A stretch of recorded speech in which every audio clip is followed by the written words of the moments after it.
I showed up when these ladies were making a big deal about me. They all had gifts, they brought food. I was like really hit with this obvious gift to me, and I struggled.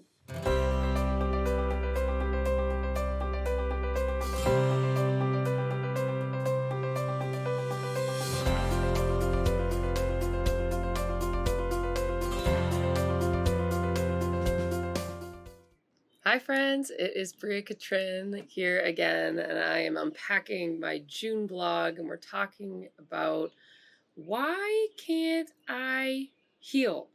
So I'm praying that the Lord will use me in some way for you today if you're tuning in. If you don't know me, I'm Bria Katrin, and I love helping people heal and follow Jesus and enter deep in love with him and walk in communion and union with him and walking here on earth in total freedom through Jesus Christ, the one true God that we worship.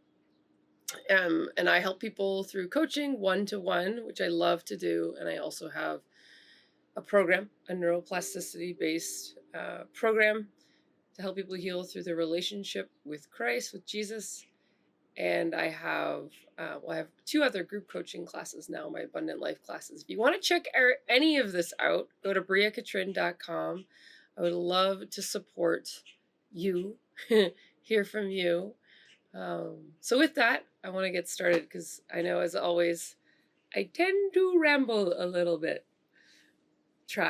I'm trying to have notes now, if you've listened to me long enough. I'm really, really trying to be prepared. Okay, so my last video on this topic, I did talk about really this concept, belief, truth, not even concept, reality, that you're not defective and that we can disqualify ourselves, but God has not disqualified you from healing. So if you would love to go back and check that out, go back to my last video, which was released about a week ago-ish. I forget exact timing.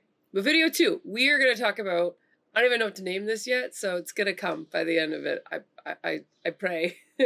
But we are talking about receiving, what that even means, why maybe someone's not quote unquote receiving. And I don't even like using that word because I know how triggering some of these words, like someone might have been like, ugh, I don't want to talk about this. Like, yes, my receiver is broken. I want to help because I have gone through this and I've coached lots of people through it. And I know the silly ways in which the enemy, the voice of the enemy, tries to get us blocked. So let's talk about even that word receiving, and we're not just going to unpack that, but whoa, some of the stuff that I've heard out there, some of the stuff that's been brought to me, some of the stuff that I know I struggled with in my journey, because this was not easy. No, it was not easy. So the words that can really trigger people can be being told that your receiver is broken, that you need to surrender to God, that you don't trust God. I'm talking spiritually right now, then we're going to talk science. You don't trust God. You got to let go. You need to yield or abide. And you're like, I don't know how to do these things, or I'm trying my hardest and I just can't. And then scientifically, one of the things I hear a lot of when people start to learn about the nervous system, which is all really, really good stuff, and also scriptural truth around healing is really, really good stuff.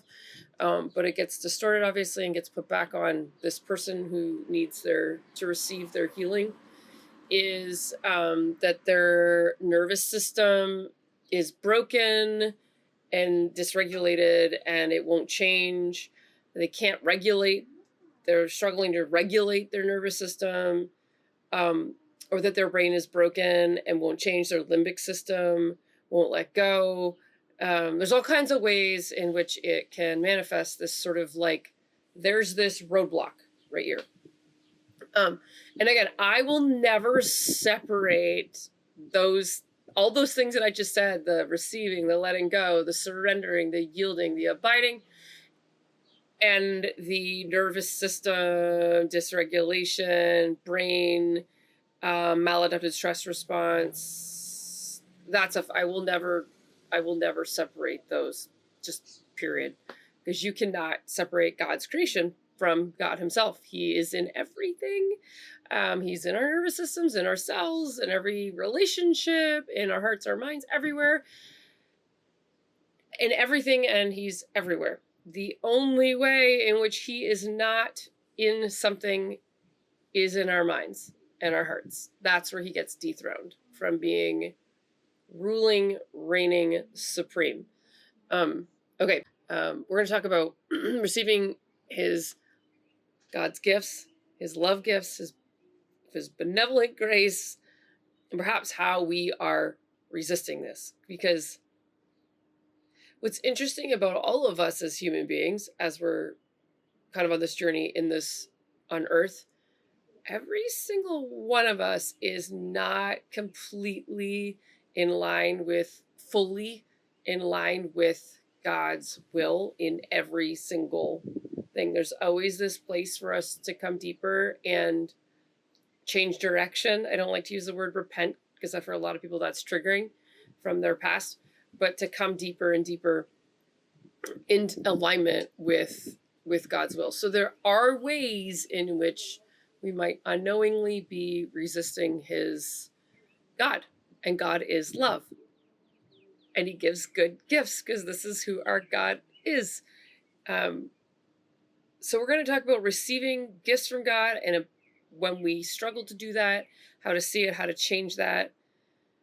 Because ultimately, great healing is a grace gift and is a gift that comes from his love, from God.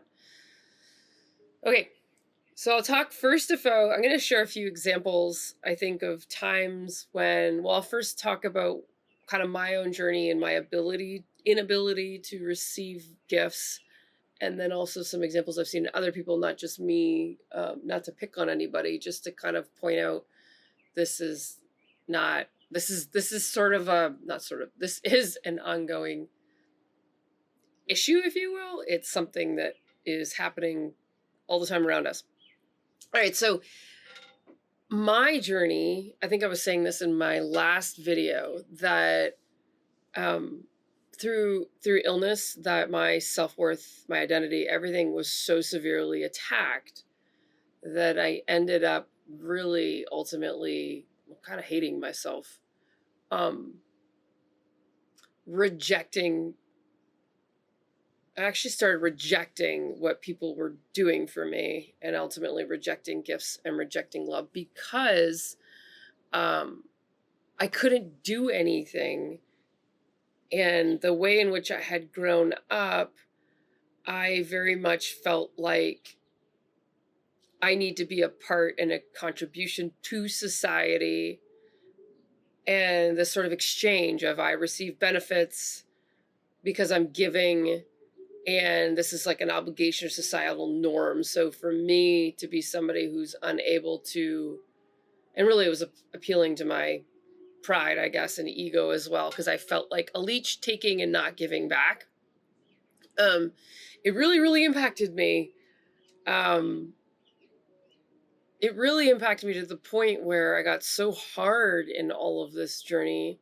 I think I'm going to have to talk about this, but I want to talk about it later. And that's to do with my being an atheist and an evolutionary biologist, and competition and survival, and just all the dynamics with all of that really getting weaved in, competition getting weaved in. But without going too deep into that, I'll just say that like love wasn't something that I was seeing from other people who were attempting to show up in my life while I was sick. And I know it didn't start there, but it certainly got magnified while I was sick. I didn't want to feel badly about myself, to the point where there are people in my life who really did show up for me in a huge way. It's probably gonna make me cry.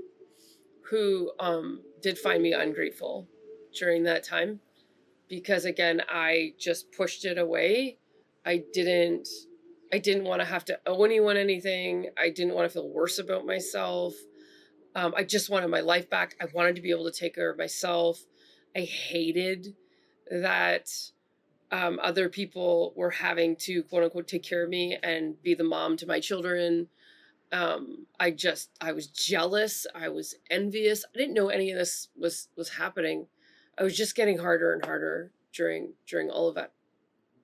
And I'm pretty sure that I'm not alone in this journey when you've been sick for so long, and unknowingly I really started to push people away.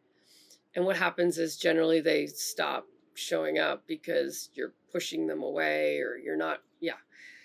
And then you end up really further in isolation. Okay, where am I going with this? To say that looking back now, I can see how I was not willing to receive love and gifts that people were giving to me. It was really made me feel dependent. Like I said, I wanted to feel independent. It was so, now I can see, pride based. This might not be you. You might not have been as prideful as I was. We're going to talk about God, of course, and receiving. And I hope that I can help you to see some areas in which God wants to be invited in practically, so that you can actually start to walk in what you know He wants for you, has given to you already, however you've heard it, that it's yours. So first of all, God is love, right? So love, like I was just saying, He can't be dethroned by us, by any creature that He has made.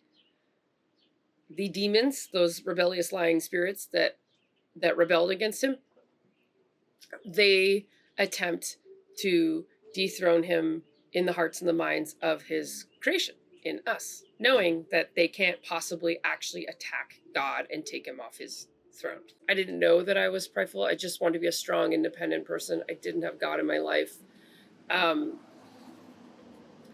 Ultimately, receiving love, receiving gifts was extremely challenging to learn to do. And I'm still learning to do it. So I'm setting this all up to say that I know a little bit about resisting receiving. And I have a very deep kind of journey in this. So I feel like I really can help people get set free, and it can take time so that you can start to actually receive.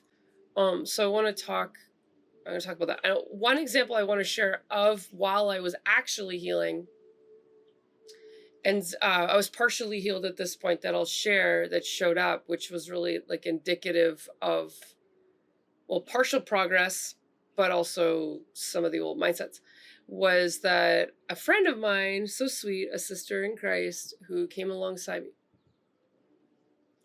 at my church, my first church. She decided we were in a Bible study that she was leading, and she wanted to give me a surprise birthday party. So she did. And I showed up when these ladies were making a big deal about me. They all had gifts. They brought food. I was like really hit with this obvious gift to me. And I struggled. I wanted, like, all kinds of things were coming up that was like, oh gosh, like, she's doing this for me. Like, now I have to do it for her. Or literally in the moment. Or like, oh, they don't even want to be here. They just feel badly for me because of my life. And like, they don't, like, they're forced. She asked them to, they felt obligated to, and they're here. There's a bunch of other things that came up, but I just know that I had to stop because I could tell in my body that I was struggling. My body was starting to have some symptoms show up. And I was, in a sense, my nervous system was like not cool with this attention and whatever it was. But I mean, I wasn't fully clear in terms of consciously aware at the time what was happening. I just knew that my body was like, whoa. I mean, I wasn't fully healed already anyway. And I remember the Lord really helped me at this point. I'd already had some progress in learning to receive from God and letting him love me because he felt safe. Then there were times later that he did not feel safe. But at least at that point he did feel safe. And so I really was like, okay, I'm gonna let this be from you, not from these people. Like, as if God, you're giving this to me. And that really, I sat there and I received it as a gift from God, and I just let it in and I let it happen. I started to enjoy myself. But I really sadly didn't honor the people the way that I wish I could have and really received it from them. But at least it was like a starting place for me. I learned at first to receive from God, and that it's God showing up in my life. So that was a partially healed person starting to learn to receive. And this was an important, very big important piece of being free, has been learning to receive gifts, because healing is a gift. It's a grace gift, and he's here all the time giving of himself to us in every moment. We're going to talk about being forgetful in another video, but right now I just want to say it is important for us to start to look for those ways in which he is giving to us, and start to, thank him, acknowledge him, that it's not a coincidence, and that even if it's someone smiling to you, anything really, just really small, a little compliment, if it, a little bit of time or attention, and if you can't receive it from that person, you can start by thanking God that he's watching over you and he's with you. So that's one little thing that you can do. I'll share a couple of examples of what I've seen in other people too, because I see this as such a main, like, in an independent individual society, I really think this is a really major collective unconscious, if you will, grid that's wrong. And okay, so a couple examples are this is a fun story. So I was at a grocery store. This is once I'm healed, in the town that I'm living in now. And it was late at night. The store was about to close. There's a bunch of people that were just like me, rushing in at the last minute. And two people in front of me, this lady went to go pay with cash and had already, all her groceries had gone through, and the lady was like, the cashier was like, "Oh my gosh, I'm so sorry. Like, we don't take cash in this lane. You're gonna have to take all your groceries and go over to that other lane." There's only 2 lanes in this. I live in a small town, and this lady's like, "Ugh." And I just remember just watching it happen, and it just hit me. I'm like, this is ridiculous. I'm just going to tap my card. Like, I want to do this. And I was like, can I get my card out? And can I just, like, around this other lady and just tap? Will it work? So I didn't say anything, and I did it. And it worked. And then the lady's like, wait, what? No. And I was like, no, it's fine. Like, it's just a gift. Like, don't worry. Like, just receive it. And she, like, would not receive it. She kept sticking around. And I was like, no, really, truly, like, I don't want anything. Like, it's all good. And next thing you know, I leave the grocery store after I'm done, and she's out there. And she comes out of her car, comes at me with this cash to hand it to me. And she's like, please take it. And I'm like, no, like, I probably said something along the lines of, like, God loves you. And, like, I just want to give it to you. And it's good. Like, I don't know her from anybody. And she would not leave me alone. I was like, please. Man, okay, sorry. I was just thinking about homeless people and how they feel so ashamed when you give to them. But man, their heads are down. Like, it's so sad. It's so sad. It's embarrassing. I get it. But, like, they have to, right? Because they have no other option. But they just feel so ashamed. And it's so sad. But anyway, this lady clearly didn't need it. She came out of a very nice car, actually. And I wouldn't take it. And the only way I could get her to go was, like, okay, well, you know what? Just, like, go ahead, just pay it forward. She's like, oh, okay. I was like, no, but I wanted you to receive it. So I've had multiple experiences like this that have helped me to see, like, what human behavior is like in this Western North American society. Another example is somebody who actually I do know, and I was really felt from the Lord called to help and be there for this person and support them in a very unique way. And it was not easy for me. Like, it was just emotionally not easy. There was just I did not feel like I was getting treated very well. And I knew I wasn't. Um, I don't want to give any more details other than to say that as I continued to trust God and give that kind of love and care and that attention, that it actually came back. And it was so interesting to see spiritually, because this was very much, to me, an obvious spiritual rejection of that love. And because I was called names, I was called prideful and manipulative and all these things. And I was like, isn't that interesting? It was hard. It hurt me. Like, it very much hurt me. It wasn't an easy, I wasn't just the curious observer who was like, that's cool. Like, there's a, when you are giving your love to somebody, it is a real thing that you are giving. You aren't just this vessel that God is using. You are entering in with the Lord's love into loving somebody. So it hurt. Like, I was very hurt. But the point is that the Lord guided me through that, and it was beautiful, and he brought me deeper into the Lord.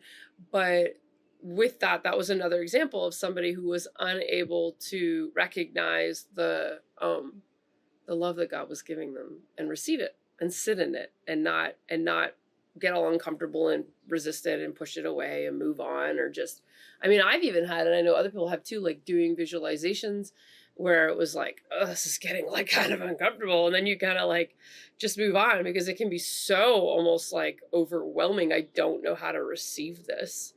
So if anyone's had that happen, I'm with you. I've had that happen. And then you kind of just like move on, because it can just not even feel all that, I don't know if good's the right way, but to say it, but just uncomfortable. Well, I'll tell you some of the things that kept me resisting God's love in the past, and maybe you'll find yourself. A lot of it has to do with identity, and worth. So I'm not worth sticking around for forever. Like, I'll screw it up, was one. Like, these are deep things that, like, as I came to the Lord and started asking him in my heart, like, why am I afraid? Why am I afraid to let go?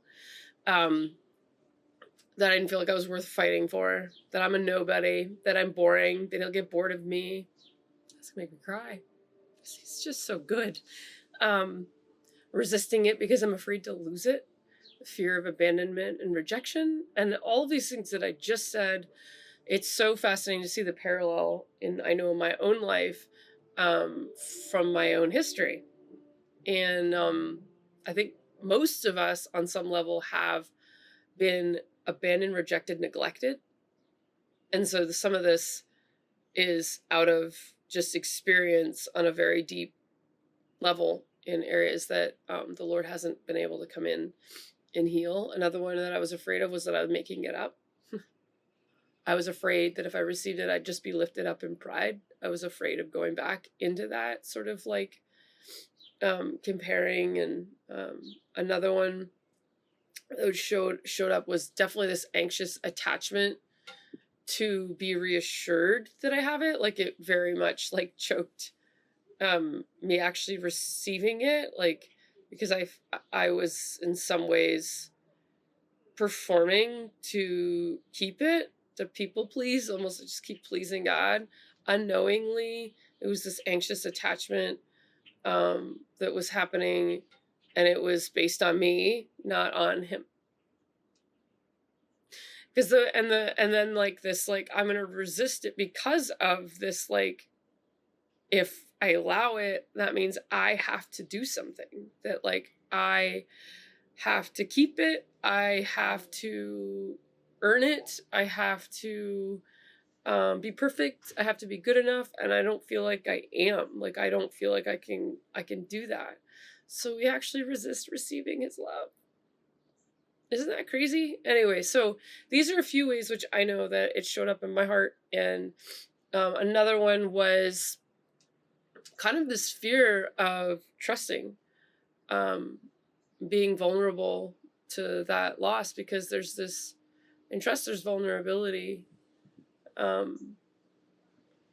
just, in my case, and I think this is actually probably true for most people, I didn't know God enough yet to trust him. And he very much wanted to show me the real him, not some fake imaginary version of him.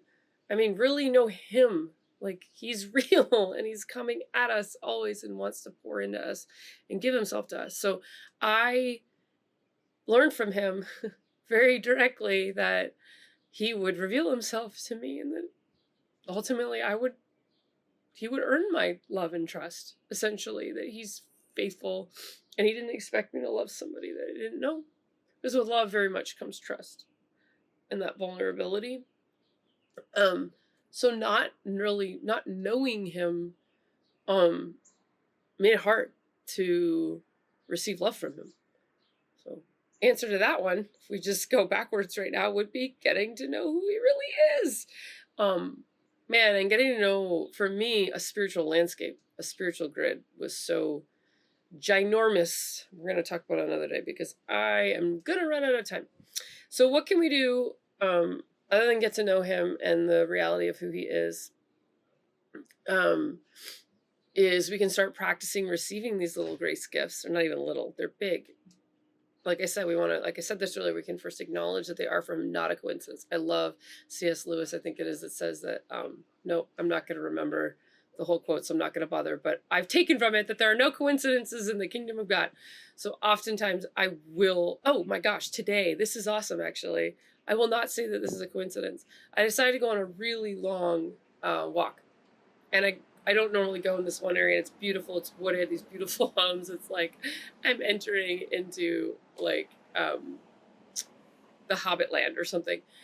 And as I'm entering into it, just entering into it, I'm looking at him like I see this big pink shiny thing. And I love pink, obviously.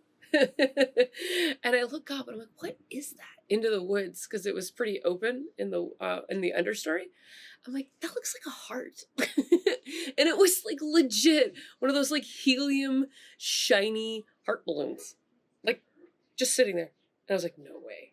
I was like, God. It's like nobody's around. It's in this forest. I'm like, wow. I was like, I am receiving that. That God was like, because I am so on a deep, passionate journey always of learning to receive from God love. And that was there. And I was like, okay, I'm going to acknowledge that. It's not a coincidence. And I'm going to let it be like a beautiful gift from you, Lord. I mean, I have hearts in my visualizations all the time. Like it just was so perfect. So that's just one example of something that we can do. And we can voice gratitude to him for it. Be reminded of it. Something else that you can do. I'm gonna again. This is if you're brain retraining. These are some tools that you can have in your rounds, your visualizations, or outside as well, obviously. So if anyone does anything nice at all for you, acknowledge that they are giving you something. That love. Let it warm your heart to know that you're being seen and acknowledged. Imagine their heart warming and wanting to give it to you out of a space of acknowledging that you are special and that they see you. That's something that this takes time, but it's something that you can even do in your visualizations, kind of pre-wiring for that and acknowledging that. In your visualizations, you can focus on people giving to you. There's those 5 love languages, right? We've got receiving gifts, quality time, physical touch, acts of service, and words of affirmation. So if you have people that you are comfortable with receiving from, like imagine them, but if you don't, you can certainly do this with God and have him, and that probably will challenge you. And most of the times it does for a lot of us. And you're going to learn like sort of where this starts to become, and it might feel numb at first. And that's just showing that it's like, oh, I'm not accepting and receiving this. But I promise you, as you keep asking him to open the eyes of your heart and you keep, I don't want to say pursuing him because he's pursuing you, but as you keep intentionally focusing in this direction, I promise you that he will continue to reveal himself to you and help you to melt that heart of yours so that you will receive it. Another one that you can certainly do if you are, not if, every single one of us, God wants to give us a revelation of this, that you can imagine yourself at the foot of the cross as, The verse John 3:16, God so loved the world, meaning not he loved the world so much, like this much. He's saying in this way, God so loved the world. He so loved the world that he gave his only begotten son, which is his unique son. That's what that means, his only unique son. So whoever believes in him shall not perish, but have everlasting life. So you could, again, imagine yourself as he's talking to you and telling you he's doing this for you, and he's giving himself up for you because he wants to give your life to you. He wants to give you life, and you are not supposed to have it in your own right, if you will, because none of us deserve it.